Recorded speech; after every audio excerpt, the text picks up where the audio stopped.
Hello. Pull. Oh. Ooh. Yeah.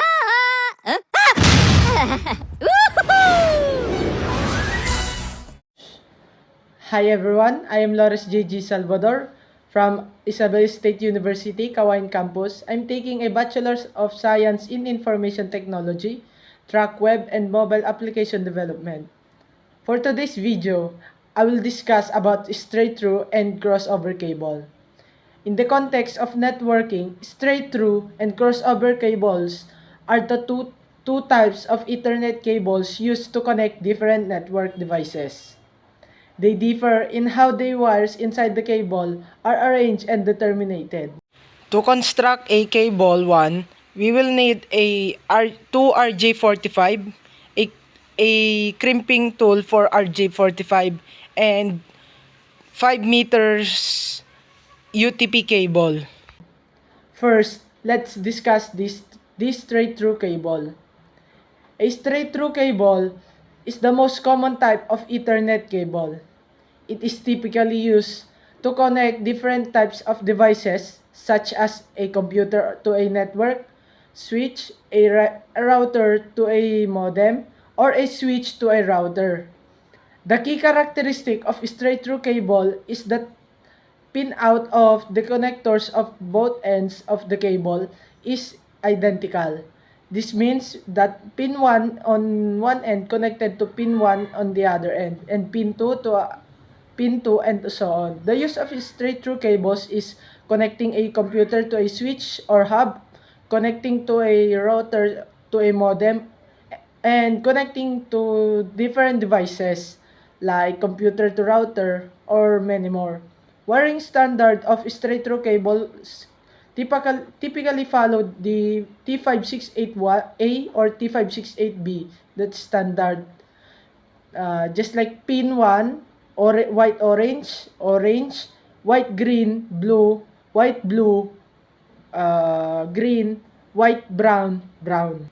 Now, let's start the step-by-step process how to make a crossover and straight-through cable using this following.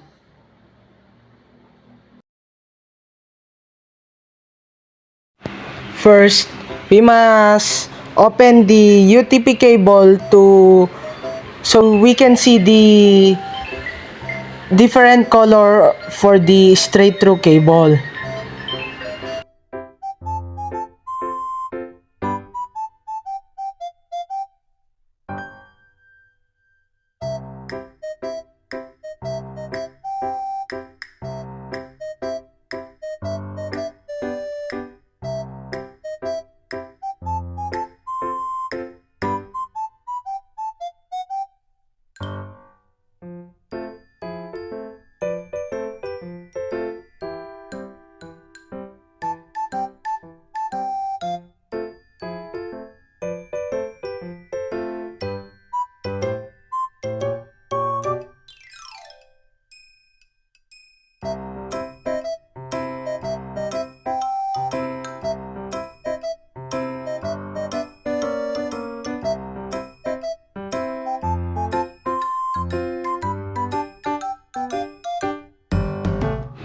Next, we will get the RJ45 and you must insert the UTP cable straight through to RJ45 and fit it to RJ45.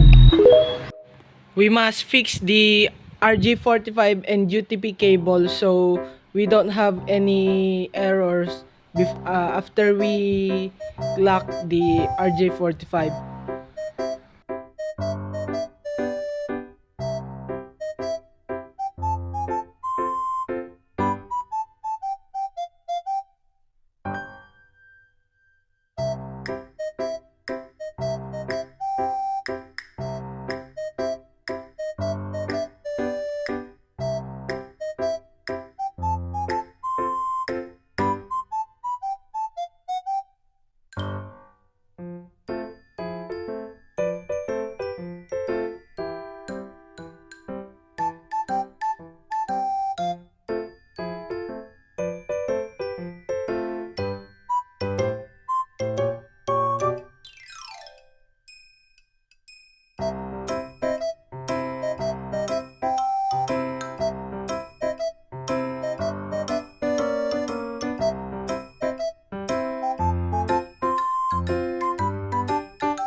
After we secure the UTP cable and the wire, we will now clamp the RJ45 to lock the UTP cable. And after we lock the RJ45, we will get the tester to see if there is an error to our straight through. So as you can see, there is no error in our straight through cable.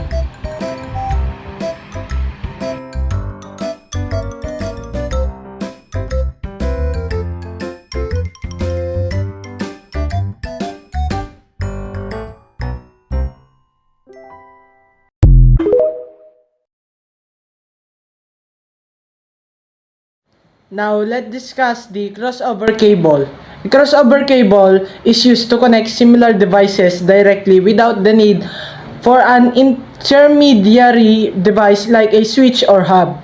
In the crossover cable, the transmit and receive pair are swapped, allowing the devices to communicate with each other directly, especially pin 1 on one end is connected to pin 3 on the other end, and pin 2 to pin 6, which effectively allows data transmission from one devices to be received by another. The usage of crossover cable is connecting two computers directly, connecting two switches or hubs directly, and connecting two similar network devices. The wiring standard for crossover cable for a T568B standard crossover cable and a T568B is white-orange, orange, white-green, blue, white-blue, green, white-brown, brown. And the end of B crossover is white, green, green, white, orange, blue, white, blue, orange, white, brown, brown. First, to create a crossover cable, we must open the UTP cable and don't forget to not damage the inner cable for crossover.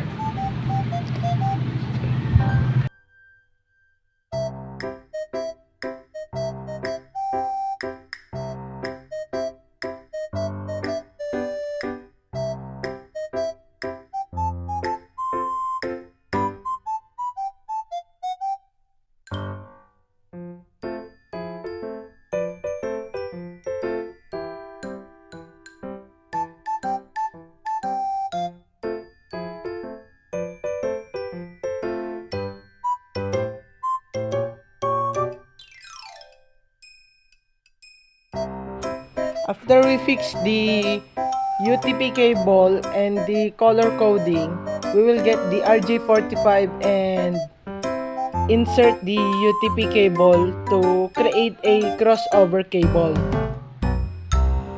After you secure the UTP and the crossover cable, you will get the RJ45 crimping tool and lock the RJ45 and ensure that it was locked already before you test it. So as you can see, we don't have any error again in our crossover cable.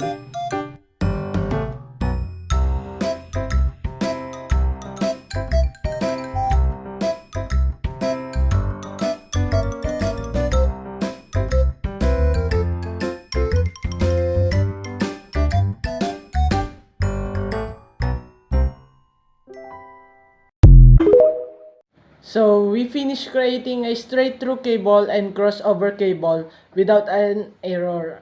I hope everyone listened to my video and learn how to make a straight through cable and crossover cable. But before we will end our video today, I would like to thank my professor Sir Jess Lindo, our networking 1 professor in Isabela State University, Kawayan Campus, for teaching us about the networking. So that's all for today, and thank you. Have a good day, everyone, and thank you so much for listening. Bye bye.